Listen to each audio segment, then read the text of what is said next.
Uyg'ur yozuvchisi Yosinjon Sodiq Cho'g'loniyning Jallod Xonim nomli tarixiy romani.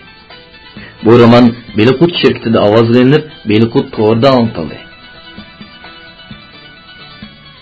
Har qancha hiyla ishlatibmi, bu jinoyatdan qechib qutulishga ko'zi yetmagan Eshon Sulton Ismoilxonning dahshat yig'ib turgan ko'zlariga shundoqli qaradi, yerga muhla tasadi. Allah qilganim shafaat tutdi. Eshon hurkirab yig'ladi. Jon qayg'usida qolgan Eshonning vujudida ilgirki takabburlikdan asarmi qolmagan edi.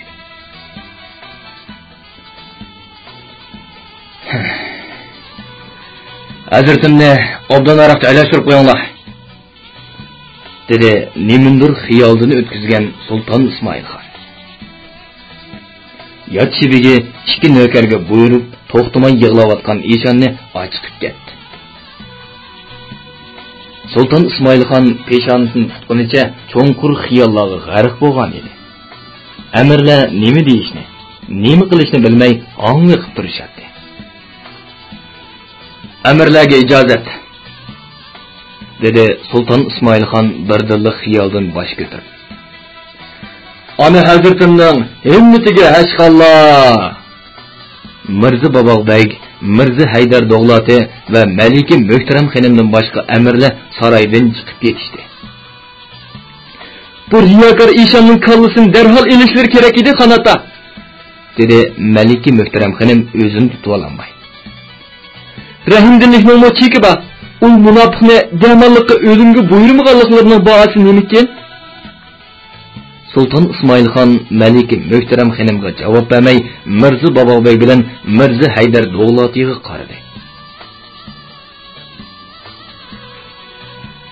Bu vaqtda janobi amirlarimning muddaosini bilgin bor.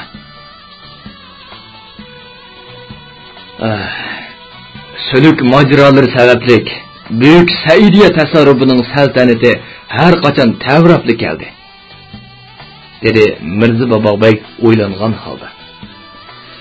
Necha yildan beri el raiyat bu jangi jidallarning azobini oz tatmadi. Maxtumzoda Xo'ja Abdullah Eshon hazratlari qazo qilgandan keyin suluk majrolari bir mahal jimiqqan edi. Mana endi o'ylamagan yerdan Xo'ja Hidoyatulloh Eshon hazratimni qaslab ko'zini saltanatga tikdi. Bundan ayanki bir kushandidan qutulgan sulki ishqiyatlar endi nazarini taxtga og'dirmoqda. Alhamdulillah, cho'ng bir suiqatdan aman qilib, suiqatchini tutishga muvaffaq bo'ldi. Meningcha bo'lganda xon oliylari raqibini bilib olgan ekan, zinhor seni rahim qilmasligi kerak. Xo'ja Hidoyatulloh Eshonning 200 nimicha qarniyat, riyokor odam ekanligini shahzoda yo'lvatgan zamonasida bilgan bo'lsammi, ana hazratimning himmat shafoatiga erishib, Qashqarning amirlik mansibida o'tirganimdan beri, ol Eshonning shirin shekar so'zlariga ishonib, xon oliylariga ma'lumot yo'llaganimdan ko'p afsuslanyapman, dedi Mirza Haydar Dog'lati. Endi bildimki, Xo'ja Hidoyatulloh Eshonning saltanatga qilchi sadoqati yo'q ekan. Yaqinqi bir necha oy ichida eliqi yorliq sababli Qashqarda ko'p majrolar yuz berdi. Murtil hidoyatchilar yorliqni dastak qilib, xonlik qonun jasoqlar bilan qarshilashdi. Hidoyatulloh Eshon bilan bir necha qitim so'zlashgan bo'lsam-mu, nasihatimga zodil quloq solmadi. Sulki ishqiya murtlarini o'rdi bilan qarshilashga o'chdan o'ch quturadi. Bu vaqtda o'rdiga bir necha qitim ma'lumot yo'llagan edi. Mana endi Eshonning haqiqiy niyat iqboli oshkor bo'ldi. Oqshom deyishkinimizdek o'rdi amirlari orasida Eshonning yaqinlari bor. Ular suiqasni birlik planlashgan va xon oliylarining avomchi kiyinib xufiyona el oralayotganligini Eshonga oldin xabar berib o'tgan. Ularning maqsadi saltanatni changiliga elish. Menimcha chayonni tepib olgan ekanmiz. Vaqtida o'jiqtirib o'tganimiz afzal. Bo'ri bilan do'st bo'lsa, hamon qo'yg'iz. Mirza Haydar Dog'latining oxirgi so'zlaridan hayajonlangan Malika Muhtaram xonim Sulton Ismoilxonning texicha bir qarorga kelinmay belg'ulu bo'layotganligini ko'rib, tövandagi ikki misra nazmin o'qidi. ko'rinsa kimning ko'ziga dushman, o'ltirmaydigan o'ziga dushman. She'rni anglab Mirza Boboqbek Malikaga qarab qoyillik bilan boshni ochdi. Janobi amirlarimning maqsadini butunlay tushundim, dedi Sulton Ismoilxon xiyolchanlik bilan. Albatta, bu riyokor Eshonning darhol kallasini elish kerak edi. Ammo shuni unutilib qolmasinlarki, butkul Saidiya tasarrufidagi ra'iyatning yarmi yurak ul riyokor Eshonga iroda qiladi. Shu topda biz uchun Eshonni o'limga buyurmoq to'limi tas. Ammo tuman nurlig'an murtil hidoyatchilarga nima deymiz? Navoda ular pir buzurgimizni o'ltiribdi deb saltanatga qarshi qo'zg'alsa, u vaqtda qanday qilamiz? Bir osiy munofiqning o'limi bilan butkul Saidiya tasarrufida tugumas jangi jadal boshlanib ketishi mumkin. Mening shu topda ko'z tutayotganim buyuk Saidiya saltanatining amilligi, behuda qon to'kilishning oldini olish. Ana hazratim haqiqatan donolik bilan yiroqni ko'zlatdilar, dedi xonning mulohizasiga qoyil bo'lgan Mirza Boboqbek. Albatta, saltanatning muqimligi, al ra'iyatning osoyishligi hammadan afzaldir. Xo'ja Hidoyatulloh Eshonning o'limi sababli al ra'iyat orasida turli fitna fasodning paydo bo'lishi, silgi ishqiya qisoschilarining qo'zg'alib ketishi turg'anligi. Ammo buni deb ul riyokor Eshonni osonlikcha bo'sh qo'yib yetishga zinhor bo'lmas. Ehtimalim, ona hazratimning bu haqda o'ylaganlari bordir. Men atigandan beri ko'p o'ylandim, dedi Sulton Ismoilxon. Xo'ja Hidoyatulloh Eshonni tasarrufimizdan bola-chaqa jaddi jamiyati bilan qo'g'lab chiqarish, bu zamonga ikkinchilab oyoq bosmaslik haqida yorliq tushirmoqchiman. O'ltirgili bo'lmagandan keyin qo'g'lab o'tmakdan o'zga tadbirmi yo'q o'xshaydi, dedi Mirza Boboqbek hasratlangan holda. Qo'lingda tosh bo'lsa, tosh o'zra yilon, jinoyat bo'ladi, o'rmisang shu an. Malika Muhtaram xonim Sulton Ismoilxonning Xo'ja Hidoyatulloh Eshon ustidan chiqargan hukmiga bo'lgan noroziligini yuqorqi 2 misra she'rni o'qish orqali bildirdi. Sulton Ismoilxon bu she'rni anglab hasratlik tinib qo'ydi-da, lam jimjim edi. Xonning allaqachon bir qarorga kelib bo'lganligini bilgan Mirza Haydar Davlati beshini tuvan soldi. Shunda qilib milodiya 1672-yil yozda Sulton Ismoilxonning yorlig'iga binoan Xo'ja Hidoyatulloh Eshon oila tavobatlari bilan Saidiya zaminiga mangu oyoq bosmaslik sharti bilan qo'g'lab chiqarildi. Yolib mangan 500 nafar nökar uni Erkashtam yo'li orqali Tammurun, Tashqi Alay cho'qqisidagi Qizil Arat eg'isi, Qo'shquduq qatorliq tog' yo'llaridan o'tkazib, Badaxshan chegarasi ichiga olib qo'yib qaytib keldi. Anglayotganlar Beliqut to'ridan anglatilayotgan ovozliq asarlar sahifasi. 9-bob. Bag'. Milodiya 1677-yil Kashkuz. Badaxshandan yo'lga chiqqan 6 nafar otliq yo'lovchi yuk taqlar ortilgan 2 to'ga 3 qo'tazni ergashtirib, Buyuk Boboriyalar sulolasining suyi albayt, tog' dalollari intayin go'zal. Boy-boyashat o'lkasi Kashmirga qarab ketyotdi.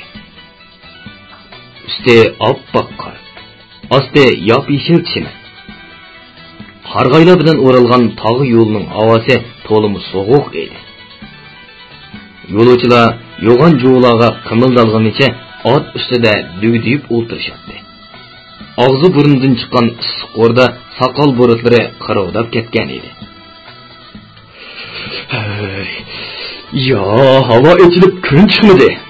Yo, tayinliq qor yog'madi, dedi Molla Soqi xalifa sovuqda qo'lashmagan lavlarini tasdim ederiltib o'dirganicha. boshqa otliqlar xuddi muzlab qolgandek o'ltirishadi. Hech qaysi Mulli Soqining g'udrashlariga ovoz qatmadi. Qaysi vaqt bo'lganda? dedi Mulli Soqi tutuq ko'lrang osmonga qarab. Degan vaqtgacha biror qo'nalg'i uyushib olsak yaxshi bo'ladi. 3 kundan beri so'yiq salom birnim ichmay odamning ichi qurib ketdi. Voy, shuni desla xalifa, dedi yo'lovchilarning biri Zuvonga kelib. Shu topda Qashqarning osh ko'ksilinib, chashtak kesib etilgan mazalik qiymi o'girsa, ko'zimga ko'rinib ketib bordi. Sabr qilsa, birodar, dedi Mulli Soqi o'girning ismini anglab og'ziga jo'lashgan seriqsini g'urtda yutib yedi. Xudo xolisa, pat yaqinda Qashqarning o'girisiga emas, tordek so'zib atgan lag'miniga, Bilqut xazinasi jildisini qog'ozdek echib tukkan Peter Montsiga, yana texe dori darmaklarni tetitib pishirgan ziq tumur kavoblarga eg'iz tegamiz. O kunlarmi ozda qoldi. İnşallah etqanlar kelgay xalifa, dedi yana bir yo'lovchi ulug' kichikdan. Ot ustida hamrohlarining so'zlarini anglab o'tirgan Xo'ja Hidoyatullo Eshon hasratlik tinib qo'ydi. Shu topda uningni ko'z oldidan Qashqardagi Eshon qasrida har kuni 3 vaqt dasturxondan kam bo'lmaydigan polo lag'man, manto cho'chira, o'g'ir sho'rpa, ziq tortib yoki to'nurga silib pishirgan qo'za, o'g'loq, boshqa, o'lay, bug'a, kiyik kavoblari, turli sharbat sharoblar, xushburoq Küçümen çayla bir ötmekte idi. Mulli Soqining o kunlarmi az qoldi degan so'zlari quloq tubida to'xtamay jaranglaydi. Qashqarga yuzlagan murtlar oyig'iga bosh qo'yib, to'llarining peshini tavob qilib, chang tuzallarni ko'zlariga surtib, xizmatiga labbay deb qo'l bog'lab turadigan shonu shavkatlik saltanatga yana qaytishga imkoniyat bo'larmi, ha? O shu chaqda Sultan İsmail Xonning o'zini o'limga buyurmaganligidan Allohga shukr sana etgan edi. Ko'z yoshlarim bilan Ahmad Xonni oldidim deb ichida kulgan. Saidiya tasarrufiga ikkinchilab oyoq bosmaslik haqidagi farmonni topshirib olganda qalbida o'chay deb qolgan umid shomi ojiz pilildigan edi. Shuncha qadrini qilgan. E'tiborlab beshida ko'targan muxlislarga bir oz tortishganda qismi. Kimdiqqina to'kilgan ona tuprog'idan qo'g'ilnish, ayirilish azobini qilchilik his qilmagan edi. Shundoq. Eshonning vujudida ona yurt mehrining zarrasini yo'q edi. Ammo ish uning kutgandek chiqmadi. Saidiya chegarasidan o'tib, Badaxshan tavasiga xuddi aziz, e'tiborlik katta mehmondek dabdabalik jarri samonlari bilan kirib kelgan atalmış Qutbul Aqtob Sultanul Muhaqqinni Badaxshanning ahli suluk peshvolari bo'lmish ko'r Eshon xo'jalar bayni bir parcha so'ngakdan qizg'angan lolni itdek xiris bilan so'g'uqlik kutib oldi. Uning suluk targ'ibotlari, amr ma'ruflarini, vazlarini anglaydiganga odam chiqmadi. O'z xo'ja pirlariga to'lmi sadoqatman Badaxshan xalqi bu nom amali noma'lum lamakan xo'jaga ancha e'tibor qilmadi. 6 oyga yaqin tirishchilik ko'rsatmo maslakdoshlari orasida yaklangan Xo'ja Hidoyatullo Eshon umrini Badaxshan amirlariga bog'ladi. Mingsar oltin bilan ikki top xo'tan atlasni amir bilan ko'rishish iltimosiga qo'shib o'rdaga kirgizdi. Hafta o'tganda o'rda Shig'ovul amirga yana bir muncha sovg'a salom sungurtib yurib amirning qabul qilishiga erishgan bo'ldi. Badaxshan amirning qabul qilganlik haqidagi xabarni olgan Hidoyatullo Eshon murosim kiyimlarini kiyib, so'latlik yosandida Mulli Soqi qatorliq xalifa so'pollarini agashtirib o'rdaga yugurdi.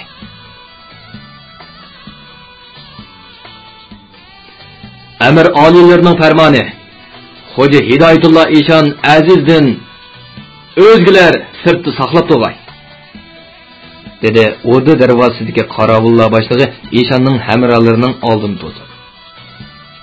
Badaxshan Əmrining hashamatlik saroyida o'zini kutib olish uchun tayyorlangan katta murosimni ko'z oldiga keltirib, zo'r ishonch bilan o'rtaga kirgan Hidoyatullo Eshon Badaxshan Əmrining hech qancha hashamatsizlik kutib o'tirganini ko'rib, to'limi ta'ajjublandi. Sarayning bo'sig'isidan otlabla baja keltirgan hurmat ehtiromiga Badaxshan Əmrining o'rnidan turish tugul qamarlabmi qo'ymag'indi. Va alaykum assalom degan so'zni xo'shyoqmagan holda og'zining uchidan deb qo'yganini ko'rib, ichkichidan xo'rliq qilib qoldi. "Qani, marhamat qilib o'tirg'aylar Eshon hazrat", dedi zartonga o'rinib oltin kursida o'tirgan Badaxshan Əmri Eshonning to'van darajalik amirlarning oyoq tarafiga qo'yilgan bo'sh kursida taklif qildi. Badaxshan hijrdagi ko'ngillar tartib qilishlarining, shundaqla dargohimizga ziyorat qilmoqni istab qilishlarining bahasi nimaki? Hech qanday takallufsizda so'ralgan bu savol Eshonni yana bir qatim g'azabini keltirdi. Xo'rlik, kamsitish, hurmatsizlik yurak bag'rini o'tkir pichoqdek tilg'ab tashladi.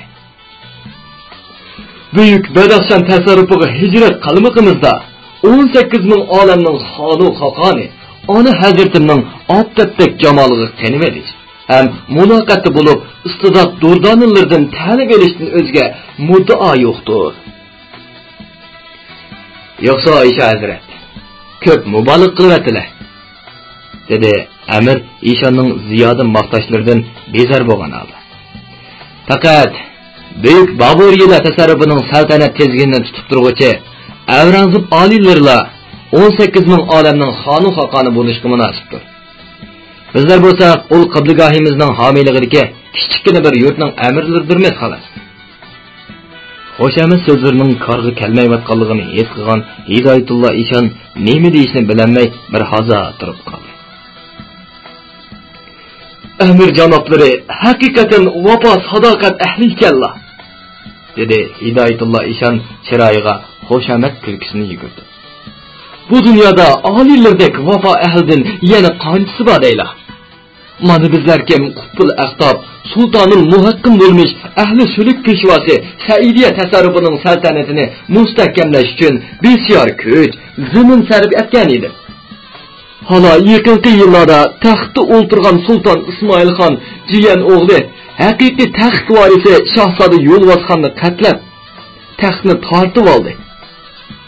Uni muazzab ahli suluk targ'ibotini cheklab, suluk ahliga saltanat suri bilan zulm soldi.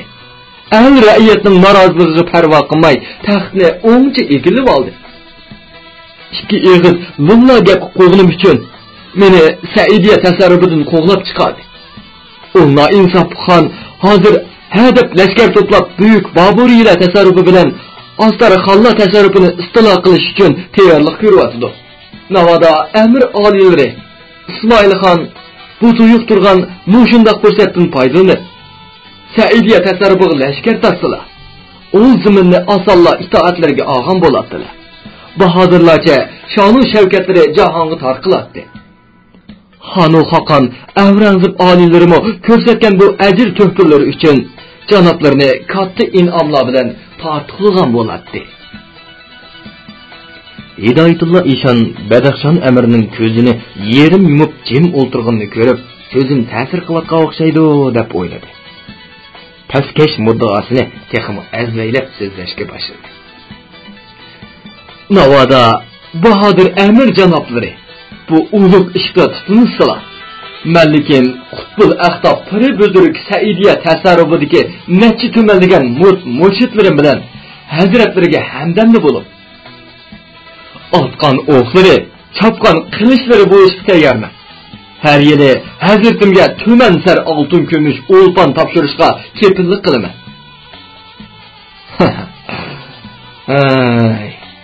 Eshon hazratning kindiqini to'kilgan muqaddas tuproq bo'lmish, ona vatanni xotinlarcha sexiylik bilan ikki qo'llab tutganliklariga ko'p ta'sirman, dedi Badaxshan Əmri masxarlik talaffuzda kelib. Ammo buyuk Saidiya tasarrufiga lashkar tortishda katta ish zinhor qo'limdan kelmaydi. Hazratim ancha bilimiz kerak. Buyuk Baburiyle xalqının peşiva xanu xaqani Zuhurdin Muhammed Babur Hazretleri bilen Saidiye xalqının peşiva xaqani Sultan Said Xan Hazretleri yıldızdaş. Cəmiyyət urqi bir qeyrindaşlardır. Ola o'ttirsida bir-birining tasarrufiga tajovuz qilishmaslik, o'zaro yordam, hamdamda bo'lish xususida ahd va paymonlar bordir. Qadrgohimiz Avrangzeb xaqon olilari baboyi buzurglar qilishgan ahd va paymonni yirtib tashlab, o'z qarindoshlarining ziminiga lashkar tortmoqlikni aslo ravo ko'rmas. Nasihatimiz shuki, Eshon Hazratning muddaosi shu bo'lsa, darhol netidan yong'ay. Hidoyatulloh Eshon Badaxshon amrini Saidiya xonlig'iga lashkar tortishga ko'ndirolmay ilojsiz yenib chiqdi. Yaxshi niyatini tushunmagan bu amirni ishtidan tilidi, qarg'idi. Eshon mushulani xiyoldan o'tkazib, ichidan hasratlandi. Necha kundan beri tizik hardiq olmay yo'l yurayotgan oq org'amoq kichikgina tosh dangallarga putlashibmi mudraydi. Qo'pol so'kildaydi. Uning bu so'kildashlari Eshonning ochiq aslimlariga qilchilik holiqib yetkazmaydi. Saidiya ziminiga qayta qadam bosish, allaqandoq qo'shni al-xonlarining homiyligiga erishib, ularning to'manlagan lashkarlarini boshlab berib, Sultan İsmail Xondan Saidiya xonligining oltin taxtini tortib olish shirin xiyoli yuragini qurtdek oromsiz g'ajilaydi. Kallasida turlik shum plan, nomussiz tadbirlar zohir bo'ladi. O Badaxshon amirdan burnini yegandan keyin shom niyatining quturtishi bilan Astraxalla sulolasining xaqoni Abdul Aziz Xonning o'rdisiga nurg'un sovg'a salomlar bilan berib ko'rishishga muvaffaq bo'ldi va munofiqlarcha niyatini yo'shirmay bayon qildi.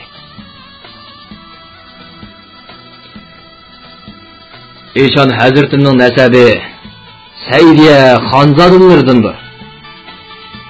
So'rdi Abdul Aziz Xon Eshonning Saidiya zaminiga lashkar tortish to'g'risidagi iltimosini anglab bo'lgandan keyin pulimdan to'qmoq chiqqandeklar. Yo'qsa, ana hazratim, dedi Eshon to'yiqsiz so'ralgan bu savoldan bir oz o'ndirib. Bizlarken Sultanul Muhaqqin Saiddirmiz. Jannat makon padaru buzurgimizning nomi sharifi Mazar podsha Xo'ja Muhammad Yusuf Eshon Valiyullahdir. Ulug' baboyi buzurgimizning muborak nomi sharifi Karamatulloh Katbin Xo'ja Ahmad Kosani Maxtum Azam Sajjado Beshindir. Nasabimizning saydillik unvoni İmami Hüseyin radiyallahu anhuga, xo'jalik unvonimiz İmam Muhammad Hanifa sahibi davoni bo'lishdi. Bu zoti muboraklar orqali Hazrati Ali Shohi Mardan radiyallahu anhuga, oxirda payg'ambar sallallohu alayhi va sallamga o'lishdi. Astraxalla xaqoni Abdul Aziz Xon Xo'ja Hidoyatulloh Eshonning nasab davring haqidagi zaysanmay atgan postini seliq sipoylik bilan uzib tashladi. Biz hammamiz Janobi Rasulullohning ummatlaridirmiz. Hazratlarining baboyi buzuq Xo'ja Ahmad Kosani pirimning buyuk Saidiya xaqoni Sultan Said Xon oliylariga pir buzuruk bo'lib, duogo'ylik qilib o'tgandan ham xabarimiz bordir. İnşallah janoblarimo pir buzuruklari Maxtumi Azamning saodatmand yo'lini tutib, Saidiya xonzodalariga pir buzuruk bo'lib, duogo'ylik qilib qo'yma savobli ishlarni qilgan ekanlar. Hala bugungi kunga bildikki, pir bo'lmish, buzuruk bo'lmish Eshon Hazrat duogo'ylikni tark etib, muxlislarining oti miros ziminiga, kendi qini to'kilgan muqaddas vataniga yog'iy boshlab berishni iroda qilib qopti. Zuvani tutilgan Hidoyatulloh Eshon so'g'uq terliginicha yerga qarab turib oldi. Abdul Aziz Xon so'zini davomlashtirdi. Bizlarning o sultonlar bilan hech qanday nizo adovatimiz yo'q. Tasarrufimizdagi ra'iyatlarimiz bo'lsa, o Saidiya avomlari bilan almisoqdan tortib bir til, bir qavm, bir urug'dagi qarindoshlardir, ham dindoshlardir. Shundoq turib o'zaro yog'iy qilishmoq ne hojatdir bizga. Haq taolodan dillarga insof, el yurtlarga osoyishlik tilaylar. Ot ustida ketib qolgan Hidoyatulloh Eshon Abdul Azizxonning bu so'zlarini esiga olib, achchiq to'lgandi. Eshan burniga yeb to'simi niyatidan faqatli yonmagan edi. Saidiya tasarrufidan qo'llangan 5 yildan beri Badaxshon, Kabul, Herat, Buxoro, Anjan, Samarqand qatorliq shaharlar oralig'ida to'xtamay qatirdi. Sabiq sipoyi rad qilishlarga, ochiq ta'nim malomatlarga uchirdi. Bu yurtlardagi maslakdoshlari Xo'ja inshaalloh uni orig'i olmay, xuddi lolma itni qo'lgandek har qachon qo'g'lab turdi.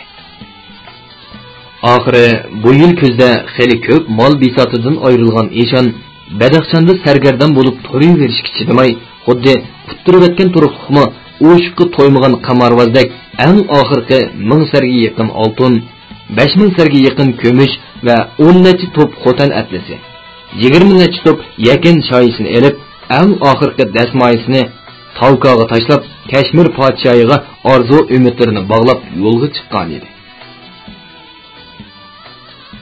O yo'l bo'yi hamrohlariga biror eg'izma gap qilmadi.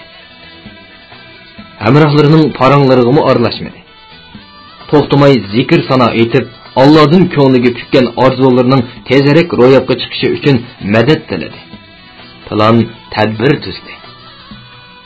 Shu topda Hidoyatulloh Eshonning ot ustidagi tashlanmagan ko'ri juvug'i qimildigan vujudida mingnigan chayonlar qatraydi. Rahimsizlik, munofiqlik, osiylik, xonxo'rlik chiqib turgan xo'nik ko'zlaridan ushuk tegib, echirqab ketgan yilonning ko'zlarinigidek mudhish so'g'uq nur chaqnaydi. Maylilah, xalqning og'zidan qandoq haqoratlik, la'natlik nomlarga qilishimdan qat'iy nazar, qo'limdan keldiganligi chora amallarni qo'llanib, Sulton Ismoil xondan Saidiya xonligining oltin taxtini tortib olmay qo'ymayman. Bu maqsadimni ro'yobga chiqarish uchun yotlar oldida itdek o'milashga, mushdek hurkilishga, qurt qo'ng'izlardek yashashga roziman. Hatto jinimdan boshqa har qanday narsamni qurbon bersam mayli.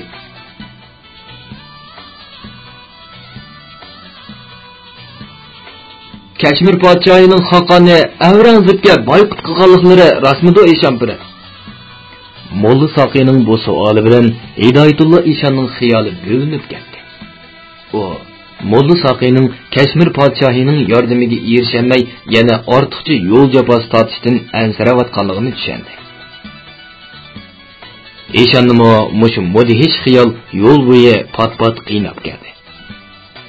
Ammo o Kashmir podshohining Boburiylar xoqoni Avrangzeb bilan adovatlashib qolganligini, shu sababli Boburiylarga bo'lgan itoatdan chiqib boyqut qilganligi haqida xelili ishonchlik ma'lumotga erishgan edi.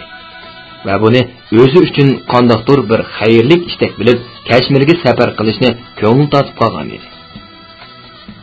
Inshaalloh shundoq bo'lg'ay, dedi Hidoyatulloh Eshon Molla Soqiyning savoliga qisqacha javob berdi.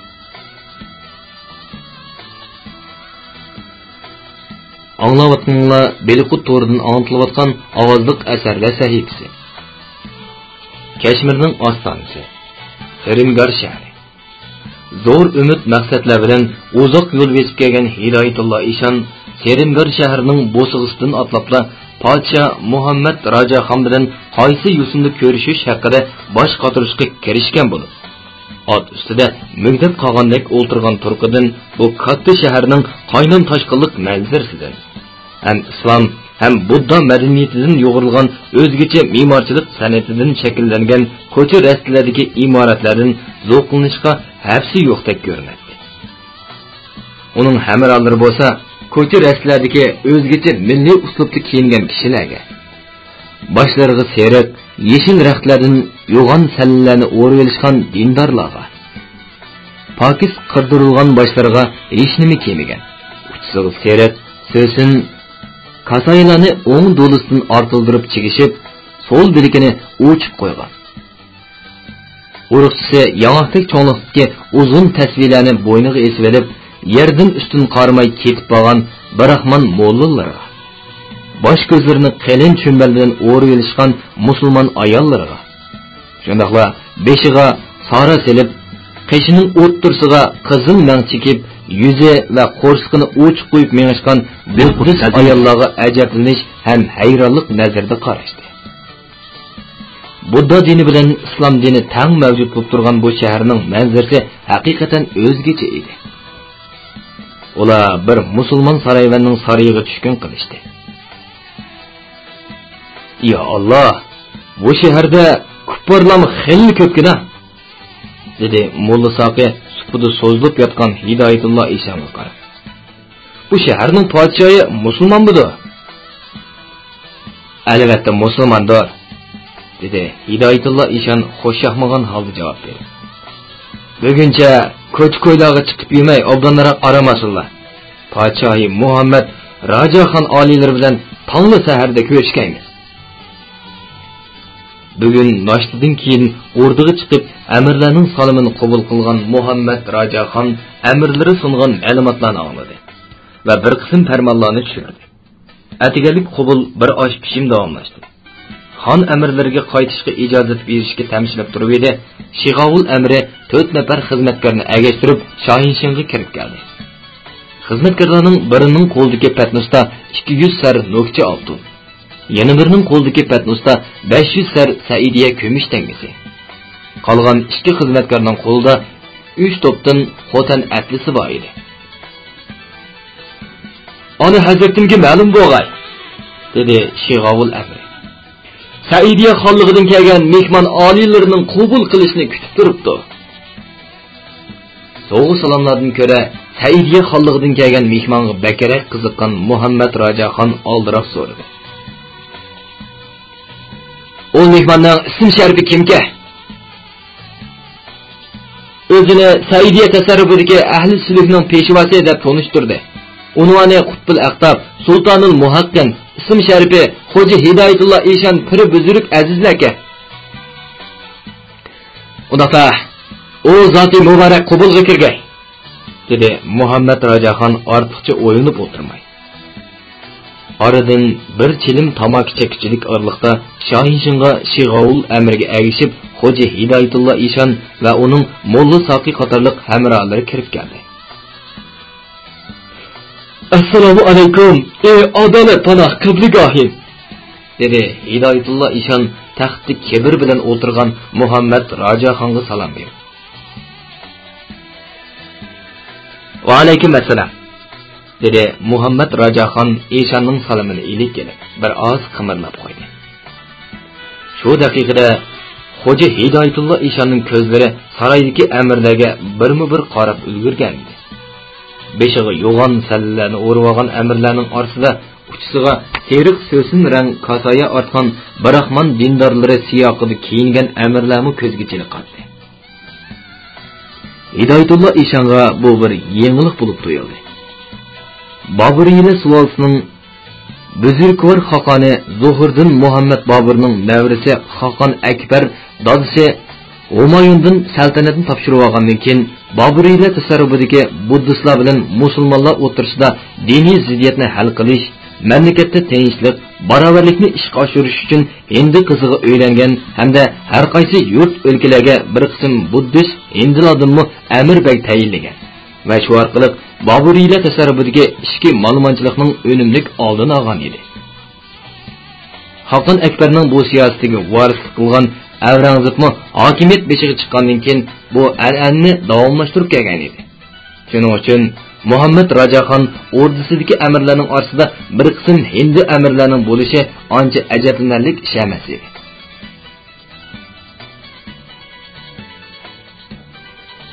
Muhtaram Selik peshvosi bo'lmish Eshon hazratning uzoq safar mushkulotlarini yengib, ostonimizning bo'sug'isini suyishidagi muddaosi nimiki? So'rdi Muhammad Rajaxon texichili beshini tuvan egib, qo'l bog'lab turgan Xo'ja Hidoyatulloh Eshon. 18 ming olamning xonu xaqoni, adolatning homiysi, fikr, miskin, musofirlarning bosh panohi, saxovat va mehribonlikning nur ziyosi bo'lmish qiblagohimga yetib ma'lum bo'lg'ayki, bizlarkim Saidiya tasarrufida saodatman ahli tariqat yo'lidan so'lik tavritib, tumanlagan murtil hidoyatchi, murshid mo'minlarga rahnama bo'lib, xurodarchilik majburiyatlarimizni sadoqatmanlik bilan o'tab kelgan so'lik peshvosi Erdük.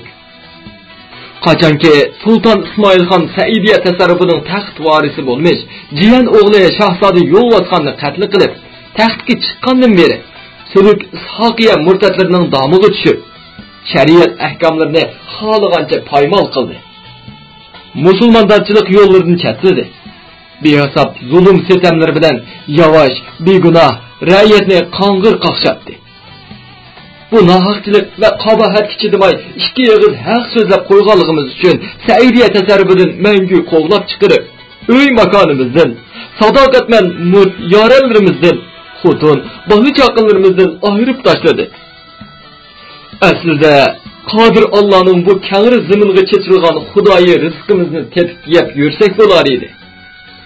Ammoki zolimxon Sultan İsmailxonning zulmi ostida zar-zar qaqshayotgan qarindoshlarimizning nolisi oromimizni bir kunmi tinch qo'ymadi. 4-5 yildan beri sarson sargardon bo'lib yurib, ulug'larimizning mozor maqbaralarida, tog' shaddillarda qetib, ularning pok ruhiyatlariga sig'inib, ashu qarindoshlarimizni zolimxonning zulm sistemlaridan qutuldirish uchun duo tilovatlarda bo'ldik. Bir kuni Baytul Muqaddasda Hajarul Aswadni suyib turib, Alloh egamdan qarindoshlarimga osoyishlik tilab o'ltirsam, tuyuqsiz g'oyibdan ey Xo'jizoda, tilak maqsadlaringiz Muhammad Rajaxon Hazratlar orqali ro'yobga chiqadigan bir sado keldi. Shu hamon Allohga tugumas hamdu sanolarni aytib yo'lga chiqdimda, udul qiblagohimning dargohiga keldim. Ahvoldan qaraganda Saidiya tasarrufiga Xonun Sulton bo'lishni Alloh taolo janoblariga buyruqqa o'xshaydi. Xo'ja Hidoyatulloh Eshonning maqtashlaridan as ho'shini yo'qotgan Muhammad Rajaxon Eshonning muddaosining tegiga yetdi-da, amirlarga qaytishga ijozat berib, Eshonni muhim kengash qilgan sariyga boshladi. Ular to'liq bir kun holmon bo'lishdi. Eshon har bir so'zida Muhammad Rajaxonni ko'kka ko'tarib, Sulton İsmailxonni yomonlab beradi.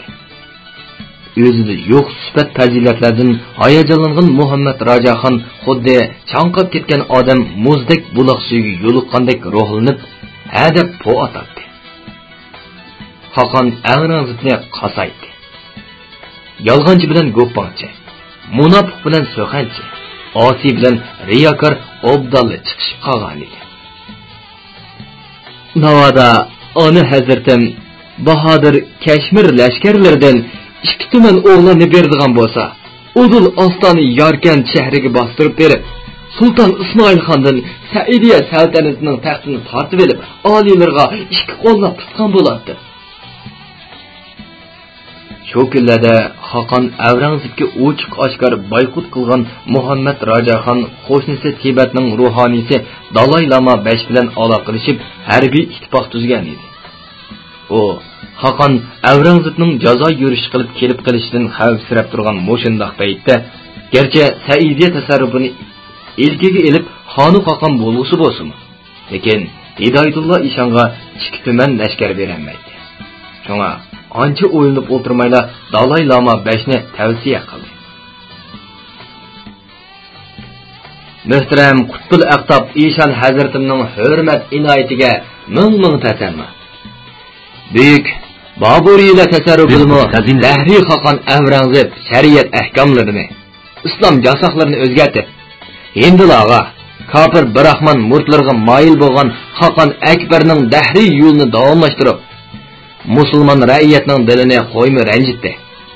Shu sababdan bizlar Dahriy Xoqon Avrangzib saltanatini yo'qotib, o'rniga saodatman shariat ahkomlarini o'rnatish muddaosini ko'nglimizga tukkan edik.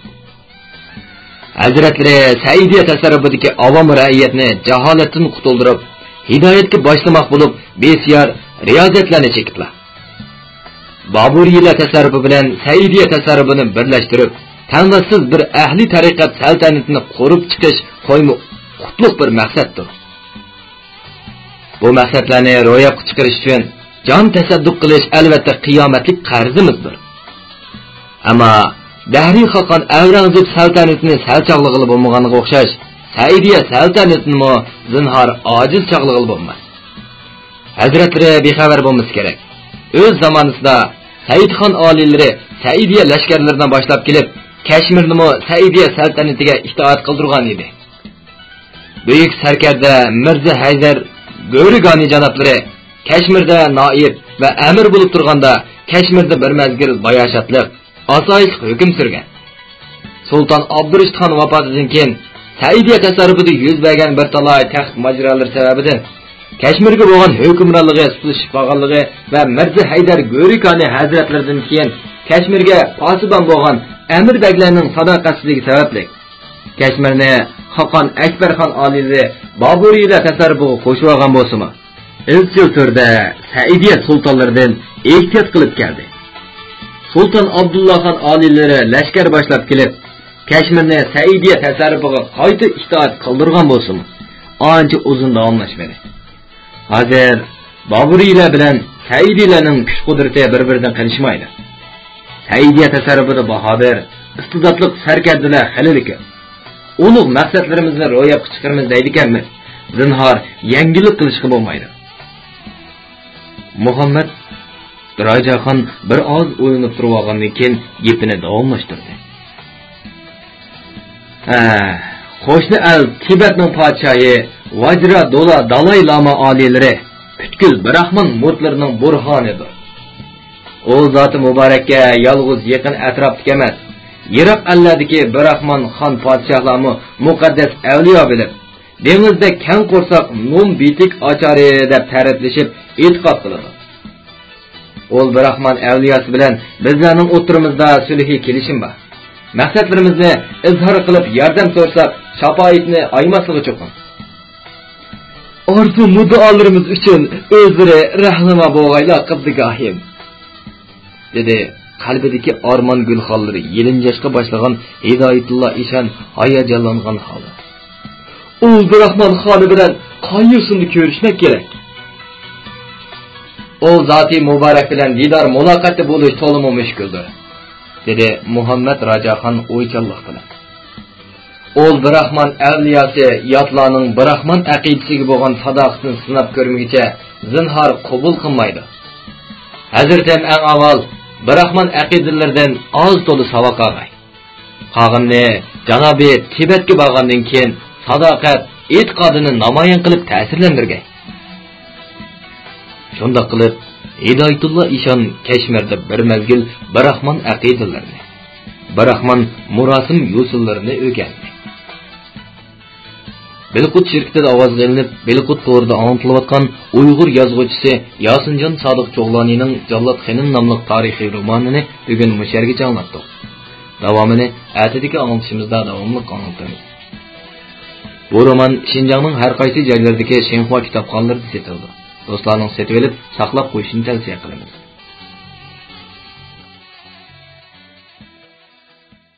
Belqut xazinasi Uyg'ur xalqining urf-odat, nashr shaxs ibodat, maqol tamsil, cho'chak, rivoyat qatorliq Uyg'ur madaniyat xazinasidagi bebaho go'rlar. Karton ilpa, qonun nizom, ishorat tili, tan tarbiya, fizika, ximiya qatorliq 600 dan ortiq rasmiy sohadagi Uyg'urcha, xanzucha, ingliz 3 xil til, 6 milliondan ortiq so'z, ovoz ham surat birgalashtirilgan kompyuter yumshoq detali. Bilmaganni Belqutdan bil. Belqut xazinasi